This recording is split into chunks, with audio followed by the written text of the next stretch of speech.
Hi guys, welcome to my channel. ఈరోజు మనం one of the important topic డిస్క్రిప్షన్ని నేర్చుకోబోతున్నాం.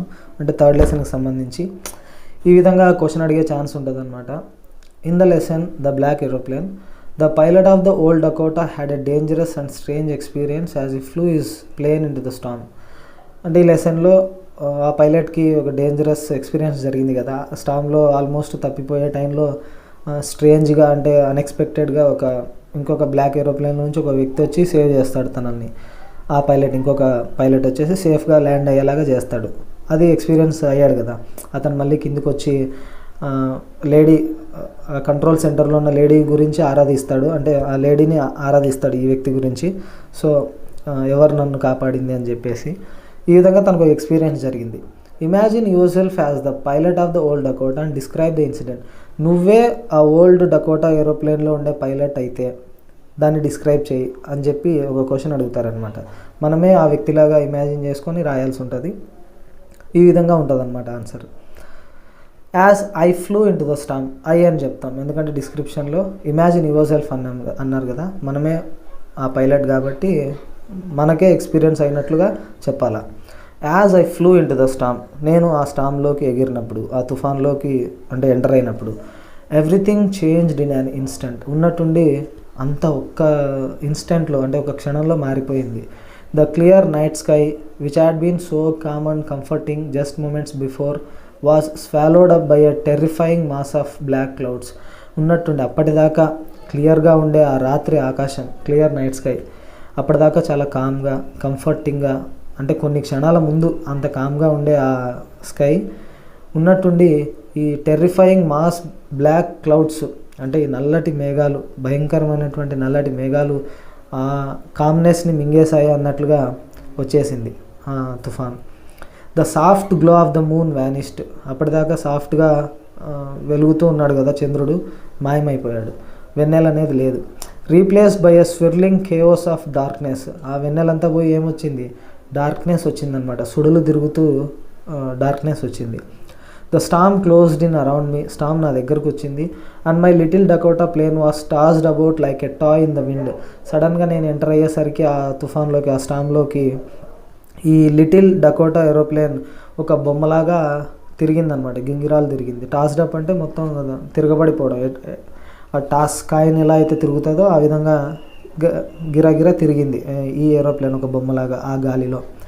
The controls felt heavy unresponsive, controls ఉంటాయి కదా ప్లేన్ని control చేసే మొత్తం, ఆ కంట్రోల్స్ అన్నీ హెవీగా అంటే చాలా భారంగా మారిపోయాయి.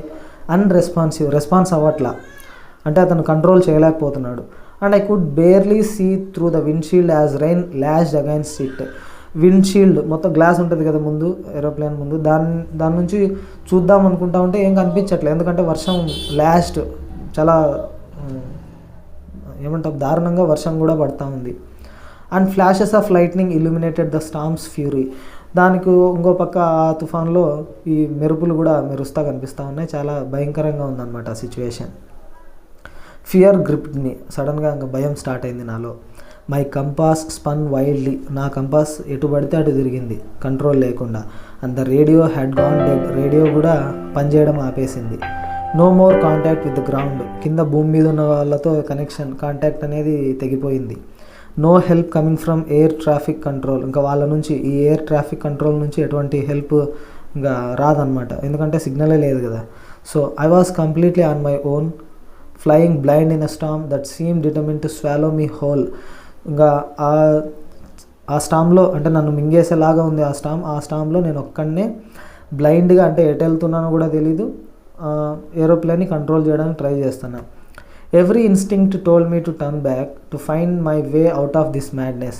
సో చాలాసార్లు అనుకున్నా వెనక్కి తిరిగి వెళ్దామని అనిపించింది, కాకపోతే బట్ ఐ వాస్ టైర్డ్, అలసిపోయాను. And I long to be home in England, ఇంగ్లాండ్లో ఉన్న ఇంటికి ఎప్పుడెప్పుడు వెళ్దామా అని చెప్పి ఆశతో ఉన్నాను. And I thought of the warm cosy breakfast that awaited me, అదే టైంలో ఇంటి దగ్గర కంఫర్టబుల్గా ఉంటుంది కదా ఆ బ్రేక్ఫాస్ట్, ఇవన్నీ గుర్తొచ్చాయి నాకు. It felt close yet impossibly far, ఆ బ్రేక్ఫాస్ట్ గుర్తొచ్చింది. వాళ్ళ ఊరికి దగ్గరలోనే ఉన్నాడు, ఇట్ ఫెల్ట్ క్లోజ్, కానీ ఎట్ ఇంపాసిబ్లీ ఫార్, కానీ అందుకోలేనంత దూరంలో ఉన్నాను అనిపించింది, ఎందుకంటే ఆ స్టామ్లో చిక్కుకుపోయాను కాబట్టి. Just as panic began to set in ఈ విధంగా నేను తీవ్రమైన భయంలో ఉన్నప్పుడు సంథింగ్ ఇంపాసిబుల్ హ్యాపెండ్. అనుకోని ఒక సంఘటన జరిగింది. అవుట్ ఆఫ్ ద గ్లూమ్, ఆ డార్క్నెస్ నుంచి ఎక్కడి నుంచి వచ్చిందో తెలియదు కానీ బ్లాక్ ఏరోప్లేన్ అపియర్డ్. సడన్గా ఒక నల్ల ఏరోప్లేన్ కనిపించింది. ఫ్లయింగ్ స్మూత్లీ అహెడ్ ఆఫ్ మీ, నా ముందే ఎగురుతూ కనిపించింది స్మూత్గా.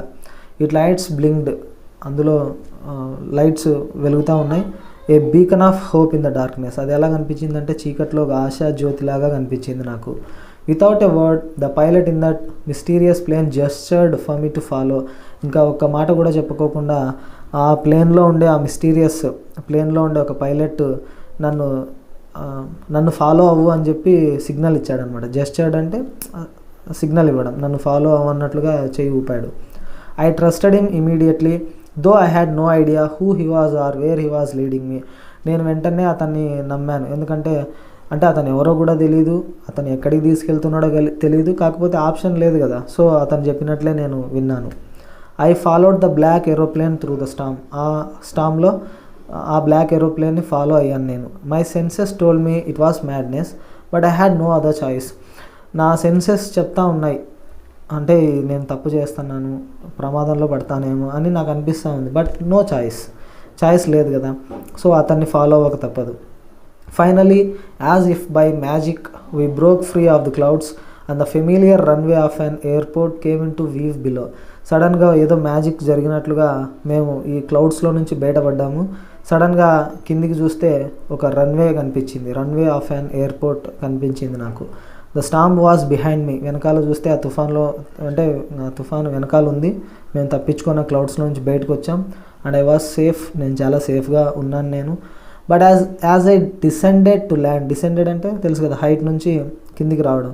ల్యాండ్ అయ్యేటప్పుడు అంటే ల్యాండ్ అవుతా ఉన్నాను. I search the skies for the black aeroplane and its pilot. ఇంకా ఆ రన్వే మీదకి దిగుతూ నేను వెనక్కి తిరిగి చూశాను, ఆకాశం అంతా చెక్ చేశాను ఆ బ్లాక్ ఏరోప్లేన్ కోసం, అందులో ఉన్న పైలట్ కోసం. They had vanished into the night as mysteriously as they had appeared. సడన్గా ఆ ఆకాశంలో, ఆ చీకట్లోకి మాయమైపోయారు వాళ్ళు. ఉన్నట్టుండి, అంటే ఎక్కడి నుంచి వచ్చారో తెలియదు, ఎక్కడికి వెళ్ళారో తెలియదు, ఉన్నట్టుండి మాయమైపోయారు, నాకు ఎవరు కనిపించలేదు. ఐ ల్యాండెడ్, నేను కింద ల్యాండ్ అయ్యాను. షేకెన్ బట్ రిలీవ్డ్, అంటే వణుకుతూ ఉన్నాడు కదా భయంతో, కానీ సేఫ్గా ఉన్నానన్న ఆనందంతో, రిలీఫ్తో. And rush to enquire about the plane that had saved me. సడన్గా ఎంక్వైరీ చేద్దాం, ఆ ప్లేన్ ఎవరిది, నన్ను కాపాడినటువంటి ఆ పైలట్ ఎవరు అని చెప్పి ఎంక్వైరీ చేద్దామని ఫాస్ట్గా వేగంగా వెళ్ళాను.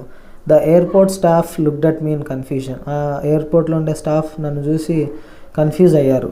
They was no other plane in the sky that night. నేను అడిగిన ప్రశ్నకు వాళ్ళు సమాధానం చెప్పారు, ఆకాశంలో ఎటువంటి ప్లేన్ లేదు ఆ రోజు రాత్రి. I stood there in disbelief, అంటే నమ్మలేక నేను అక్కడే నిలబడుకొని ఉన్నాను. My mind swirling with questions, నా బుర్రలో అన్ని ప్రశ్నలు తలెత్తుతూ ఉన్నాయి. But one thing was clear, but ఒకటి మాత్రం చెప్పగలను, whoever that pilot was, ఆ పైలట్ ఎవరైనా కానీ, he had saved my life, అతను నా ప్రాణాలు కాపాడాడు. And I would never forget the strange flight through the storm with the black aeroplane. ఆ స్టామ్లో వచ్చినటువంటి ఆ బ్లాక్ ఏరోప్లేన్లో ఉండే ఆ స్ట్రేంజ్ ఫ్లైట్, అంటే ఆ ప్రయాణ అనుభవాన్ని, ఆ బ్లాక్ ఏరోప్లేన్లో ఉండే పైలట్ని నేను ఎప్పటికీ మర్చిపోలేను అని చెప్పి తన థ్యాంక్స్ని చెప్తా ఉన్నాడు అనమాట. ఈ విధంగా మనమే ఆ పైలట్ అయితే ఎలా ఆ ఇన్సిడెంట్ని డిస్క్రైబ్ చేస్తామనేది ఈ డిస్క్రిప్షన్. సో ఎగ్జామ్లో 10 మార్క్స్కి ఉంటుంది ఇది. సో మీ అందరికీ అర్థమైంది, నచ్చింది అనుకుంటున్నాను. Thanks for watching.